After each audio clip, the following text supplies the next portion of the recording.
Welcome back. So we have the truck up and running. The fuel filter is fixed. It's replaced. We are rolling now, but we need some brakes. So I went and bought a roll of brake line. You can buy it at Advanced Auto Parts, at AutoZone, O'Reilly's. I mean, kind of anywhere sells it. You might even be able to get it at Lowe's or Home Depot. I don't know. So I got stainless.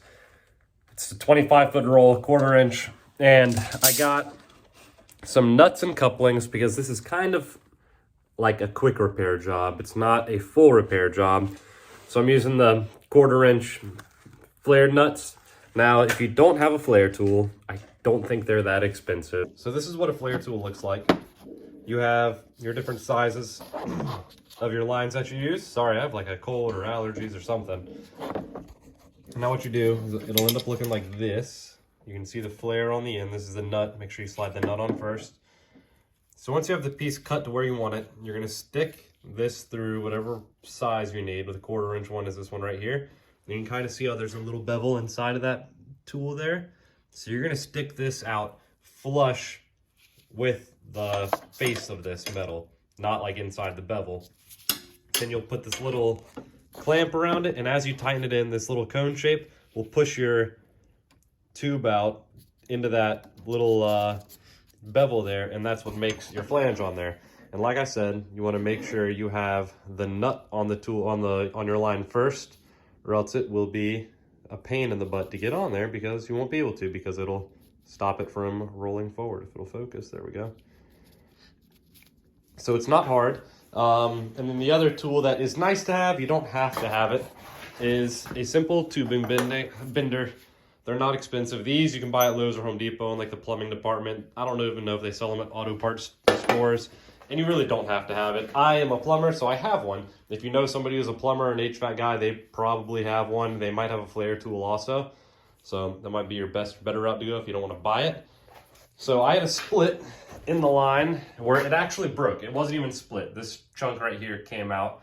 And so I cut it right here where it was already bent away from the frame. And as you can see, I did clean it up right here. I just used some emery cloth, which is like sandpaper, and just cleaned up the steel there to get the nut and the flare on. And I have that coupling tightened on there. Now this piece here, let's see. This piece here is gonna fit right inside the frame rail. There's a hose there, so let's see if I can tuck that.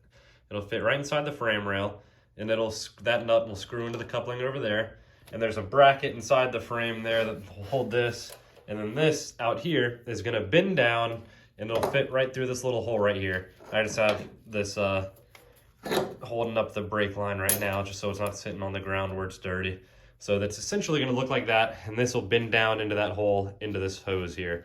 So I'm gonna go and finish doing that, and hopefully it goes easy, and we'll have brakes in a little bit.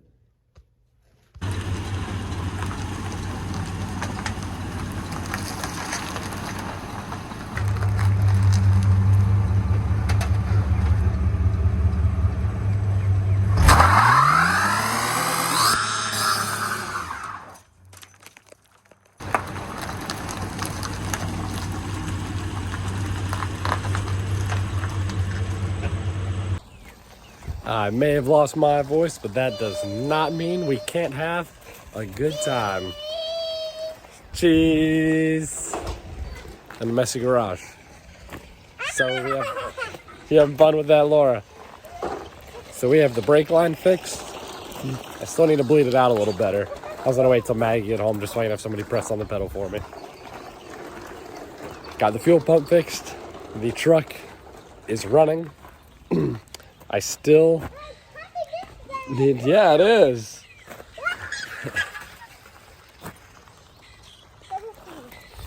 I still need to get it inspected, and while I have the bed off, like I said, I'm gonna go ahead and pressure wash the frame, get it all painted up, make it looking fresh and clean. So I don't have the pressure washer here, I'll have to go borrow it, but we'll get that stuff done. Still haven't decided if I'm gonna paint the truck yet or not. Should I just go orange? Nah, gotta be different. A little bit different than that truck, can't match them. Still gotta lay out the other hood pin on the front. I have it all marked out, ready to go. Just need to cut it and drill it. And going to be springtime, and we're going to be taking it out to the racetrack soon. So make sure you stay tuned to see that.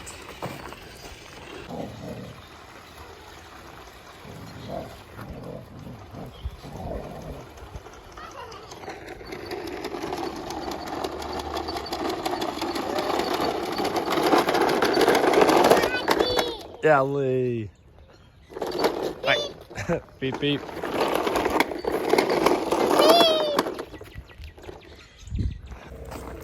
So I find this absolutely nuts. I was parked with the purple truck over here, and I was actually parked kind of like to pull into the garage, but I was looking at the orange truck thinking, will it fit? The question, the answer, it fits for the most part. The back bumper fits all the way until I get back far enough. I mean, look how much room there barely is. Oh, there's an Ellie. You say cheese. Double chin. You see yourself? Yeah, alrighty, hold on 1 second. So, the truck barely fits. When you go back far enough, it does, or it will, hit the drive shaft, which I'm not trying to do because, you know, the truck wobbles enough as it is. But it does kind of fit under there. It's really close to fitting all the way. Not quite perfect. It would fit the rock, thank you. It hit the transfer case and the drive shaft, but it was worth a shot.